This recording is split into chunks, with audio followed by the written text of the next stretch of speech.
नमस्कार। आप देख रहे हैं आवाज देश की, जिसमें बात महाराष्ट्र की सियासत की और चुनाव सुधारों की। और आज जानने की कोशिश करेंगे कि महाराष्ट्र की सत्ता में परिवर्तन किस बात का परिचायक है। क्या चुनाव पूर्व का गठबंधन तोड़ सरकार बनाना पड़ गया महाविकास अघाड़ी को भारी? क्या चुनाव पूर्व गठबंधन तोड़कर दूसरों के साथ सरकार बनाना जनादेश के साथ कहीं ना कहीं एक छल है? चुनाव पूर्व गठबंधन तोड़ने पर क्या कानून है या फिर क्या है दिशा निर्देश? पूरे विषय को जानने समझने की कोशिश करेंगे। आज महाराष्ट्र की सियासत को केंद्र में रखकर जानने की कोशिश करेंगे गठबंधन धर्म को, चुनाव पूर्व के गठबंधन साथी को छोड़कर चुनाव के पश्चात सत्ता के लिए किए जाने वाले गठबंधन की नैतिकता को, और गठबंधन को लेकर क्या है चुनावी कानून, उसको भी जानने की कोशिश करेंगे विशेषज्ञ मेहमानों के द्वारा। और विशेषज्ञ मेहमानों से करवा देता हूं आपका परिचय। हमारे साथ वर्चुअली जुड़े हुए हैं ओपी रावत साहब, पूर्व मुख्य चुनाव आयुक्त हैं। आपका बहुत बहुत स्वागत है सर। साथ में हमारे साथ स्टूडियो में भी दो खास मेहमान हैं। सुरेश चंद्रा हैं, पूर्व विधि सचिव हैं भारत सरकार। आपका भी बहुत बहुत स्वागत है। ताली बजा सकते हैं मेहमानों के स्वागत में। और रामकृपाल सिंह जी हैं, वरिष्ठ पत्रकार। रामकृपाल जी, आपका भी बहुत बहुत स्वागत है। और स्वागत है जनता जनार्दन का। मैं चाहता हूं कि यहाँ पर जो जनता जनार्दन है वो शुरू करें, क्योंकि महाराष्ट्र का जो राजनीतिक घटनाक्रम सामने आया है उसको लेकर क्या शंकाएं या क्या सवाल इनके जहन में पैदा हो रहे हैं, भारत के लोकतंत्र को लेकर या चुनावी प्रक्रिया को लेकर? कुछ जल्दी कुछ पूछना चाहेंगे विशेषज्ञों से? जैसे इलेक्शन कमिश्नर जो है वो हमारा पूरा चुनाव देखता है, लेकिन जैसे पॉलिटिकल पार्टी जो है वो पहले गठबंधन कर लेती है कि हम आपकी पार्टी को सपोर्ट करेंगे, आप हमारे साथ अलायंस बनाइए। फिर जब वो इलेक्शन जब जीत के आती है और उसके बाद में फिर वो मेजॉरिटी दिखाने के लिए अपनी वो किसी और पार्टी के साथ में भी गठबंधन कर लेती है, जो कि राइवल पार्टी होती है जिस पार्टी के साथ में उसने गठबंधन किया है। सर, जिस तरह से आजकल ये जो चुनाव में परिवर्तन हो रहा है, चुनाव के बाद पार्टियां एक दूसरे से अलायंस तोड़ के दूसरी पार्टी से अलायंस करके कर रही हैं, तो आगे का भारतीय पॉलिटिक्स की इंटीग्रिटी का क्या होगा? जी हाँ, सीधा सबसे पहले रुख करते हैं हम लोग ओपी रावत जी का। रावत जी, आपने दो सवाल पूछे, दो युवाओं ने अलग अलग सवाल किए हैं। मंतव्य एक था कि पहले तो किसी और के साथ आप गठबंधन करते हैं और दूसरे के खिलाफ आप जो हैं वोट मांगते हैं, लेकिन जिनकी खिलाफत करते हैं चुनाव में और बाद में उन्हीं के साथ गठबंधन करके सरकार बना लेते हैं, इसको लेकर कोई कानून है क्या या कोई दिशा निर्देश है क्या? कानून तो इसमें है। इनफैक्ट संविधान के अनुसूची 10 में 1985 से ये कानून बनाया गया है कि जो जिस पार्टी के टिकट पर या जिस गठबंधन के साथ चुने गए हैं उनको चाहिए कि वो उसके साथ ही रहें। इनफैक्ट 2003 में इसमें 91st अमेंडमेंट से कुछ और चेंजेस लाए जब अटल बिहारी वाजपेयी जी प्रधानमंत्री थे। उस समय जो इसमें मर्जर वाला प्रावधान था वो हटाया गया और 15% हाउस की संख्या से ज़्यादा मंत्री नहीं होंगे वो भी लाया गया। लेकिन इसमें मुख्य बिंदु दो हैं। पहला बिंदु तो यह है कि पॉलिटिकल कन्फ्लिक्ट या पॉलिटिकल इशू को डिसाइड करने के जो पुराने समय में तरीके थे वो थे युद्ध, एक दूसरे से मारकाट, और उसमें जो विजयी हो वो राज्य करता था। उस चीज़ को हमने रिप्लेस किया है लोकतांत्रिक तरीके से, निर्वाचन प्रणाली से। मतलब एक बहुत ही बड़ी चीज़ को, बहुत ही वायलेंट चीज़ को हम एक ऐसी चीज़ में लेके आए हैं जिसमें बड़े शांतिपूर्वक सिर्फ तर्क वितर्क होकर और जनता की राय जानकर हम तय कर लेते हैं कि कौन राज्य करेगा या कौन उनका प्रतिनिधित्व करेगा। जी जी। तो ये नहीं भूलना चाहिए कि ये पूरी प्रक्रिया जो है उस पॉलिटिकल कन्फ्लिक्ट को डिसाइड करने वाली है, जो बहुत ही दुरूह और बहुत ही कठिन है। और दूसरा जो है जनता की मैच्योरिटी पर अपने को विश्वास रखना। जनता देखती रहती है कि आप क्या कर रहे हैं, किसके साथ आपने गठबंधन किया था और किसके साथ गठबंधन करके आपने चुनाव जीता था। अगर आपने उस गठबंधन को तोड़ा है तो समय आने पर जनता भी आपको जवाब देती है। इनफैक्ट छोटी से छोटी बात का जनता जवाब दे देती है। अभी आपने देखा होगा उत्तर प्रदेश चुनाव में दो क्षेत्र जो गढ़ माने जाते थे किसी एक पार्टी के, वहां पर उन्होंने राइवल पार्टी को जिता के ये मैसेज दिया है कि आप हमें पॉकेट बरो नहीं समझ सकते हैं, जी ये नहीं समझ सकते हैं कि आप जब चाहे तब हट जाएं, दूसरे को लाके खड़ा कर दें और हम उसको भी जिता दें। ऐसा नहीं हो सकता। जी, कहीं ना कहीं आप ये कहना चाह रहे हैं कि जनतंत्र में जनता सर्वोपरि है, और अगर कोई इस तरीके का करता है कि किसी के साथ गठबंधन करे और किसी के दूसरे गठबंधन के साथ सरकार बनाना, तो उसका जवाब जनता दे देती है। रामकृपाल जी, क्या जनता पर छोड़ देना चाहिए, या आपको लगता है कि कोई सख्त कानून इस पर आना चाहिए? एंटी डिफेक्शन लॉ की शायद मुझे लग रहा है रावत जी बात कर रहे थे, वो गठबंधनों पर उतना लागू होता है क्या? देखिए, ये सही है कि हम लोकतंत्र में हैं, और लोकतंत्र का बुनियादी स्वरूप जो है वो सारी ताकत जो वोट डालता है ना उसके हाथ में होती है। संविधान में भी लिखा हुआ है कि जनता द्वारा, जनता के लिए, जनता का। तो ये बेसिकली जो भी पैमाना डेमोक्रेसी में होना चाहिए वो ये होना चाहिए कि जो वोटर है उसके पास जब आप जा रहे हैं, जो आप उससे वादा कर रहे हैं, वो वादे पर आप चलते हुए दिखें। पूरा हो पाता है, नहीं हो पाता है, कई तरह की चीज़ें होती हैं, लेकिन आप बेसिकली उससे मुकरेंगे नहीं जी। लेकिन जैसा रावत जी कह रहे थे कि जनता जवाब दे देगी, तो 5 साल तो मौज काट लिया, अब बाद में आप 5 साल के बाद हरा भी देंगे। तो सवाल इस बात का है कि जो लोकतंत्र और जो उस जनता के प्रति जिसने वोट दिया था, वो 5 साल का जो कष्ट है, गद्दारी है, उसकी भरपाई कौन करेगा? तो इसलिए जो आपका मूल प्रश्न ये है कि सबसे बड़ी बात तो ये है कि दल बदल कानून जो 85 में राजीव गांधी जी ने बहुत बड़ा विशाल प्रचंड जनमत था, उसके चलते जो लाया था जिन भी कारणों से, और फिर जाकर के 2003 में जिसमें संशोधन किया गया, उससे तो आप विधायक को, जनप्रतिनिधि को पार्टी का बधुआ मजदूर बना देते हैं। और जब पार्टी खुद गद्दारी करती है उसके लिए कोई कानून नहीं है। तो सवाल आपने जो है कहा, सबसे बड़ी बात यह है, एक कॉमन, मैं फिर इसको और एक्सप्लेन करता हूं आम आदमी की भाषा में। 2019 में महाराष्ट्र में बीजेपी और शिवसेना का एक गठबंधन होता है, वो दोनों जाते हैं चुनाव लड़ने साथ में मिलकर के। चुनाव किससे लड़ते हैं?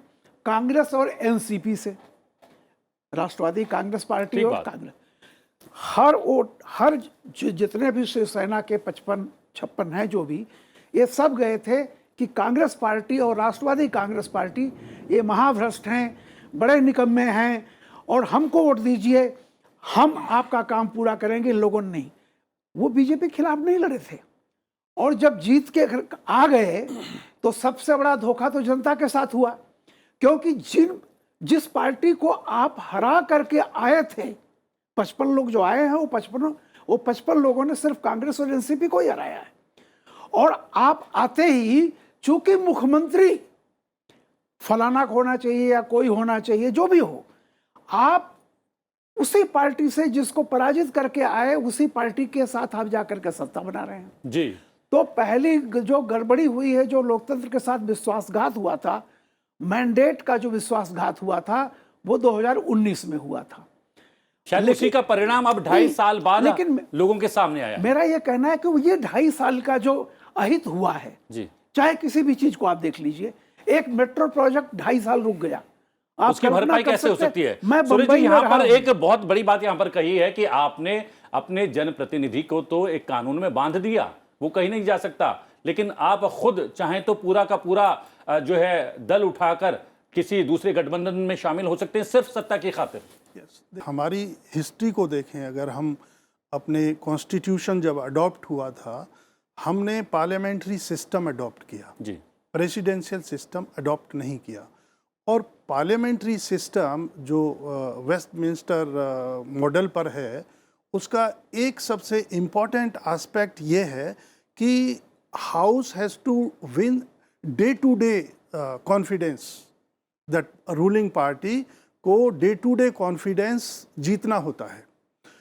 और बहुत सारे डेवलपमेंट हुए हैं उस में, एंटी डिफेक्शन लॉ से पहले और बाद में भी बहुत सारे अमेंडमेंट हुए हैं। लेकिन आप अगर देखेंगे, जैसे यादव जी ने कहा, 2003 में 2 बड़े इम्पॉर्टेंट अमेंडमेंट्स हुए थे। एक अमेंडमेंट था एंटी डिफेक्शन लॉ का, जिसमें शेड्यूल 10 शामिल हुआ। दूसरा था जो सीक्रेट बैलेट है राज्यसभा में, सीक्रेट बैलेट एंड रेजिडेंस की जो रिक्वायरमेंट थी, that was done away with. Reason पहले ये था सीक्रेट बैलेट का, और उसका बहुत सारे रीजंस रहे होंगे, लेकिन अब ये था कि बहुत सारे लोग इंडिविजुअल्स अपनी कॉन्शियंस से वोट देते हैं, और पार्टी समझती है कि हम जो है ना हम जो है डिफीट हो गए पार्टी की मैंडेट के खिलाफ, क्योंकि सीक्रेट है, दे आर यूजिंग देयर। तो इसका ये जो बाई प्रोडक्ट है ये सारी, जब आपने 1/3 को भी अब 2/3 में बदल दिया 2003 में ही, पहले 1/3 कुड ब्रेक अवे हो सकता था, अब सिर्फ 2/3 आप वहाँ जा सकते हैं, remaining can remain one party. जो पैरा 3 है वो अबॉलिश हो गया है। तो अब रूल ये है, कोई इंडिपेंडेंट अगर आदमी मेंबर चुन के आता है वो भी नहीं ज्वाइन कर सकता, नॉमिनेटेड है 6 महीने वो भी नहीं कर सकता। उसके बाद रिमेनिंग जो आया वो ये है कि 2/3 अगर आप चाहे तो ज्वाइन कर सकते हैं।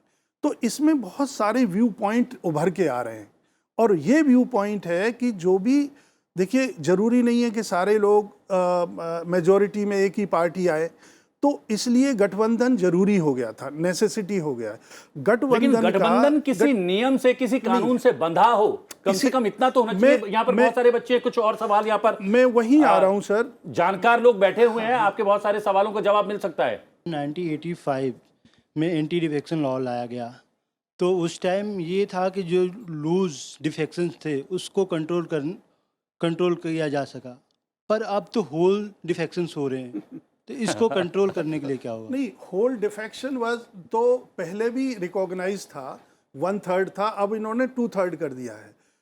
मेरा जो होना चाहिए जो लॉ में, वो ये होना चाहिए कि विप किस कंडीशंस में आप देंगे, जैसे कि independence of the individual member, उसका भी तो थोड़ी आई थिंक जैसे यादव जी ने, सॉरी रामकृपाल जी ने कहा है कि ये इंडिविजुअल जो मेंबर है वो भी कई बार सफोकेटेड महसूस करता है। दूसरी चीज जो इम्पोर्टेंट, शायद वो सफोकेशन ही है जो यहाँ पर महाराष्ट्र में नजर आ रही है, और 39 विधायक हैं, वो एक गुट बनाकर अलग चले गए पार्टी से। शायद वो अंदर की जो सफोकेशन थी वही उस रूप में बाहर आई है। Exactly. जी रावत जी, एक सवाल यहां पर उभर कर सामने आया है। आपने कहा कि लोकतांत्रिक व्यवस्था में जनता जनार्दन होती है, और अगर कोई गलत करता है जनता के साथ, तो 5 साल के बाद या फिर जब भी चुनाव आते हैं जनता जवाब भी दे देती है। आपने 2 उदाहरण भी दिए उत्तर प्रदेश के, लेकिन जनता पर ही सब कुछ छोड़ देना ठीक है क्या? या आपको लगता है कि कहीं ना कहीं कोई बड़ा कानून जिसमें गठबंधन जवाबदेह हो, ना केवल जो है जनप्रतिनिधि या इंडिविजुअल उसके लिए जवाबदेह हो? देखिए, इसमें जनता तो एक महत्वपूर्ण है ही, लेकिन इंट्रा पार्टी डेमोक्रेसी बहुत इंपॉर्टेंट है। जैसे रामकृपाल जी ने कहा और उन्होंने दूसरे वक्ता ने भी कहा, इंट्रा पार्टी डेमोक्रेसी का अभाव होने से जो सदस्य हैं वो सफोकेटेड फील करते हैं। और शुरू में जब निर्णय लिया गया कि हम एमबीए के साथ जाएंगे, उस समय की परिस्थितियां ये थी कि चीफ मिनिस्टर कौन बनेगा, आधे आधे कार्यकाल में बनेगा या क्या होगा, इस तरह के मुद्दे थे। और उन मुद्दों पर मत भिन्नता होने के कारण उस तरह की स्थितियां उत्पन्न हुई और उस तरह का पॉलिटिकल डिसीजन हुआ। उसके बाद इन 39 में से भी कई लोग मंत्री बने रहे। मतलब ये नहीं था कि वो उस समय से ही सोच रहे थे कि ये गलत व्यवस्था हुई है। नहीं, सवाल यहां पर ये है रावत जी, सवाल यहां पर ये है कि यहां पर एक ऐसा कानून होना चाहिए कि आपने जिन दलों के साथ गठबंधन किया और चुनाव में गए, तो चुनाव परिणाम आने के बाद उस गठबंधन को आप तोड़कर सरकार नहीं बना सकते। क्या ऐसा कुछ होना चाहिए या हो सकता है? ऐसा सोचा जा सकता है, महाराष्ट्र की विशेष परिस्थितियों को देख के ऐसा सोचा जा सकता है, लेकिन उसमें भी अगर आप देखें तो जैसे इलेक्शन कमीशन का सुझाव यह है कि राष्ट्रपति और गवर्नर इंस्टेड ऑफ स्पीकर वो इलेक्शन कमीशन की राय पर इस तरह के डिफेक्शन के मामलों में फैसला दें, क्योंकि स्पीकर डिले करते हैं और बहुत कुछ चीजें करते हैं। तो इस तरह की चीजों में फंसने से ज्यादा अच्छा है कि हम एकजुट होकर इस तरह का मसौदा तैयार करें जिसमें जो आम जनता की तकलीफें हैं, आम जनता के जो इश्यूज हैं उनका हल हो। जो आपने बताया कि गठबंधन जो बना उसको रिकॉग्नाइज किया जाए, और उसके बाद अगर उसे कोई तोड़ता है तो उसके लिए जिस तरह से इंडिविजुअल के लिए एंटी डिफेक्शन लॉ लागू होता है, उस तरह से उन दलों पर भी लागू होने की बात जी जी उसमें जी, हो। कुछ सवाल कोई पूछना चाहे? सर जैसे अभी सुरेश सर ने जैसे बताया कि विप विप लागू होती है पार्टी की तरफ से। 3 तरीके की विप होती है, इंडिविजुअल, और उसके बाद में ऑर्डर होता है, उसके बाद में आपको वोटिंग के लिए विप दी जाती है। तो सर इसमें भी ये है कि अगर आप पार्टी की नहीं मानते हैं, जो लोग हैं जो डेवलपमेंट के लिए काम कर रहे हैं और पार्टी चाह रही है कि नहीं अभी जैसे प्रोजेक्ट स्टे कर दिया है, तो सर उसमें भी एंटी डिफेक्शन लॉ लागू हो जाता है उस मेंबर के ऊपर।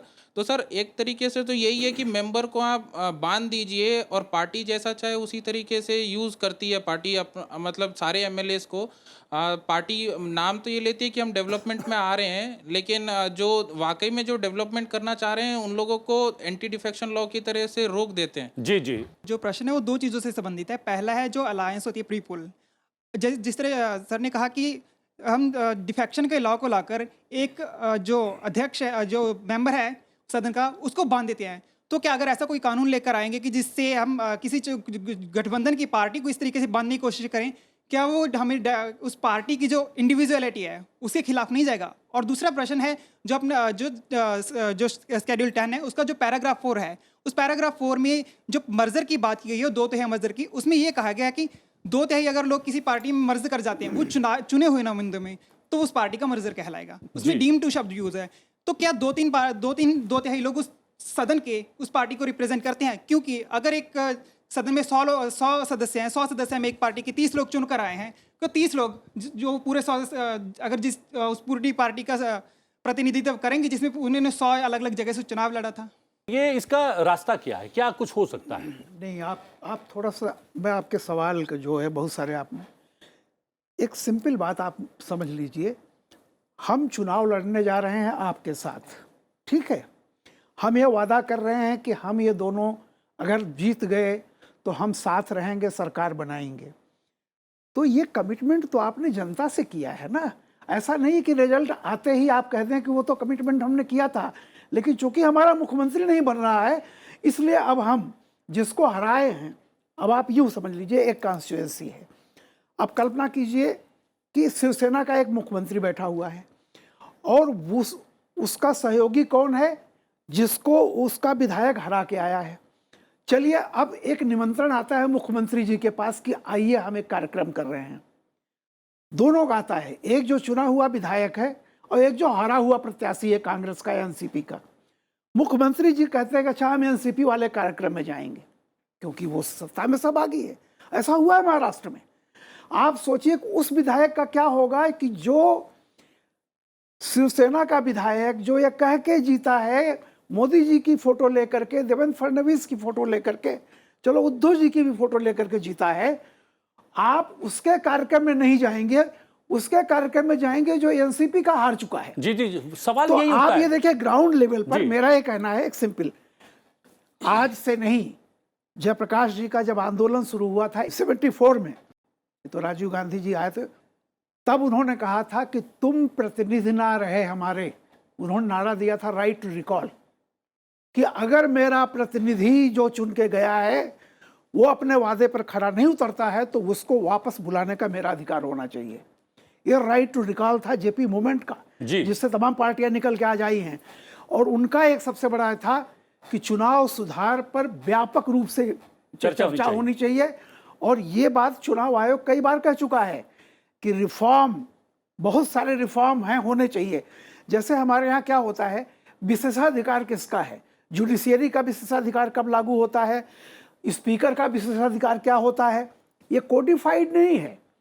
हिंदुस्तान में जहाँ पे हमारा संविधान कोडिफाइड है, इंग्लैंड में कोई कोडिफिकेशन नहीं है, वहाँ का कोई रिटन कॉन्स्टिट्यूशन नहीं है, वहाँ जो अदालत कह देगी वही नियम है, वही कानून बन जाता है। लेकिन हमारे यहाँ है, तो क्यों नहीं स्पीकर के क्या क्या अधिकार हैं ये बिल्कुल लिखित, इसको कोडिफिकेशन होना चाहिए। लेकिन अभी जो है रामकृपाल जी, सवाल ये उठता है कि हम लोग क्या यहाँ पर दिक्कतें हैं, उन दिक्कतों को यहाँ पर उठा रहे हैं, क्या रास्ते हो सकते हैं, क्या राह हो सकती है? फिलहाल में क्या ये एक राह हो सकती है कि सबसे बड़ा दल है, जब एक गठबंधन टूट जाता है तो उसके बाद जो सबसे बड़ा दल हो उसको सरकार बनाने के लिए अगर दिया जाए तो गठबंधन टूटने से भी शायद बच सकता है, और जो परिस्थिति महाराष्ट्र में पैदा हुई, उत्पन्न हुई, उससे भी बचा जा सकता है। देखिए, मैं समझता हूँ इस पे ऑलरेडी कन्वेंशंस हैं। अगर लार्जेस्ट पार्टी है तो उसको बुलाते हैं प्रेसिडेंट या गवर्नर, लेकिन इशू यहाँ ये नहीं है। कई बार वो फ्लोर पे हार जाते हैं, तो floor test has become the law. दूसरी जो आपने जो इनकम्प्लीट रह गया क्वेश्चन में बता दूं, जहाँ पे गठबंधन होता है, गठबंधन हैज़ बिकम ए नेसेसिटी, लेकिन गठबंधन का जो मिनिमम प्रोग्राम है वो फॉलो करें, उसके लिए कोई कहीं इसी तरह का कोई बाध्यता नहीं है जी। तीसरी जो इम्पोर्टेंट एस्पेक्ट है जो राम कृपाल जी ने कहा है, सबसे इम्पोर्टेंट रोल होता है स्पीकर का। जितने भी डिफेक्शंस हुए, कहीं उनको डिस्क्वालीफाई नहीं किया, कहीं कई बार डिसीजन ही नहीं लिए, कई बार ये जितनी भी इश्यूज आए, चाहे वो मणिपुर का है, चाहे यूपी के हैं, चाहे कर्नाटका के हैं, चाहे मध्य प्रदेश के, ऑल दीज इश्यूज जितने भी आए हैं, वहाँ पे रोल स्पीकर का बहुत इम्पोर्टेंट है। स्पीकर का रोल, जैसे राम कृपाल जी ने कहा, कहीं पर भी कोडिफाइड नहीं है। मैं ये नहीं कहता कि उसको बिल्कुल स्टेट जैकेट फॉर्मूला में बना दें, लेकिन किसी भी रूल के दो एस्पेक्ट होते हैं, एक होता है सब्सटेंटिव एस्पेक्ट और एक होता है प्रोसीजरल एस्पेक्ट। यहाँ पे सब्सटेंटिव एस्पेक्ट आप मत डालिए, जितना है वो सफिशिएंट है। If you can provide the procedural aspect, जैसे 5 साल तक डिसीजन ही नहीं लिया स्पीकर ने, और हाई कोर्ट ने, सुप्रीम कोर्ट ने ये कहा कि रीजनेबल टाइम में डिसीजन लेना चाहिए, लेकिन जुडिशरी उसको तभी रिवर्स कर सकती है डिसीजन को जब कोई डिसीजन लिया हुआ हो। They can give direction. तो यहाँ एक इस तरह का ग्रे एरिया आ गया है, उसका सिर्फ एक सॉल्यूशन है। वो सॉल्यूशन है कि quality of the speaker and quality of the member of parliament to listen their inner conscious voice, that is important. जी, अगर ये बात होगी तो ये बात दूर तलक जाएगी। रावत जी, यहाँ पर सवाल ये उठ रहा है कि कुछ शायद देशों में ये विधान भी है कि वहाँ पर सबसे बड़े दल को सरकार बनाने के लिए कहा जाता है, और हमारे यहाँ भी कई बार ऐसा हुआ है, लेकिन फ्लोर पर उसको फिर टेस्ट देना पड़ता है, शक्ति परीक्षण से गुजरना पड़ता है, लेकिन वहाँ पर ऐसा भी नहीं है। अगर ऐसा यहाँ पर भी हो जाए तो क्या लगता है कि कोई रास्ता निकल सकता है? मुझे लगता है ये बहुत डिफिकल्ट होगा, क्योंकि अगर फ्लोर टेस्ट में पार्टी सफल नहीं होती है तो उसको इस्तीफा देना ही पड़ेगा, और बार बार चुनाव की स्थिति अगर पैदा होती है अपने देश में तो ये बहुत खर्चीला और बहुत ही मुश्किल काम है, क्योंकि विभिन्न राज्यों का और लोकसभा का अलग अलग इलेक्शन होने से पूरे 5 साल इलेक्शन चलता रहता है। अगर ये चीज भी शुरू हो जाएगी कि हाउस तुरंत डिजॉल्व हुआ और फिर से चुनाव की नौबत आई, तो हम लोग हमेशा चुनाव करते रहेंगे। इनफैक्ट आप देखिए, इजराइल में पिछले 4 साल में 5वां चुनाव आ गया, तो वो स्थिति भी ठीक नहीं होगी। हमें लोकतंत्र को चलाना भी है, प्रैक्टिकल होना है, लोकतंत्र को चलाना भी है, और ये दल बदलने की, डिफेक्शन करने की समस्या हमारे अकेले देश में नहीं है, बहुत से लोकतंत्र में ये समस्या है और वो अपने अपने तरीकों से इससे जूझ रहे हैं। जी तो जी, क्या कोई सवाल है इस, खुद ये यहाँ पर रावत जी कह रहे हैं कि ये केवल भारत की समस्या नहीं है, बहुत सारे लोकतांत्रिक देशों में ऐसी समस्या है। क्या इस समस्या को लेकर कोई सवाल? इसमें चारों तरफ से जनता का ही नुकसान हो रहा है। मतलब एक तो अनस्टेबल गवर्नमेंट हो रही है, मतलब जो पिछली सरकार ने जो पॉलिसीज़ दी हैं वो इम्प्लीमेंट नहीं हो पा रही क्योंकि सरकार बदल जा रही है। और दूसरी चीज़, एक तो करप्शन ज़्यादा हो रहा है, जैसे देखा होगा, जैसे एमएलएज हैं वो खरीदे जा रहे हैं करोड़ों में, और जो जनता है उसका टैक्स पे जो हो रहा है वो सारा उन्हीं लोग से जा रहा है, तो करप्शन बढ़ रहा है। सर, जैसा कि आप बोले कि सर इलेक्शन रिजल्ट आने के बाद पार्टी पलट जाती है, तो सर क्या पोस्ट पोल अलायंस को गैर कानूनी कर देना चाहिए? देन अगेन, फिर अगर गैर कानूनी करेंगे पोस्ट पोल अलायंसेस को, तो इलेक्शंस होंगे। नाउ ये डिसीजन तो मैं समझता हूँ कि ये एक चर्चा का विषय हो सकता है, और अगर आप ये इतने ही मतलब ये चाहते हैं कि इसका सॉल्यूशन क्या हो, मैं समझता हूँ कि लोगों को इस चीज़ पर डिस्कशन करना चाहिए, क्या whether under these circumstances we should go for presidential form of government. यही एक रास्ता हो सकता है कि अगर हम लोग राष्ट्रपति व्यवस्था की ओर जाएं धीरे धीरे कुछ ये बिल्कुल, देखिए आपको याद होगा कि आडवाणी जी ने यह सवाल उठाया था कि इस पर हमको विचार करना चाहिए, और मोदी जी ने भी कुछ जो संकेत दिए हैं जी कि भाई इस देश में एक चुनाव हो, 5 साल में एक चुनाव हो, सारे राज्यों सारे विधानसभाओं के चुनाव एक साथ हों। शुरू में हमारे लोकतंत्र में यही हुआ था, 52 में जब चुनाव हुआ था तो पहले ऐसे होता था, लेकिन किन्हीं कारणों से फिर वो सरकारें होती गई और सरकारें बीच में गिरती गई और तमाम चीज़ें हुई। लेकिन मेरा ये कहना है कि देखिए भारत का लोकतंत्र सबसे बड़ा लोकतंत्र है, लेकिन सबसे पुराना लोकतंत्र नहीं। मतलब हालांकि लोकतंत्र तांत्रिक प्रक्रिया हमारे यहाँ नहीं जी। भारत में युवा शक्ति का उदय जो है ये हॉर्स पावर है।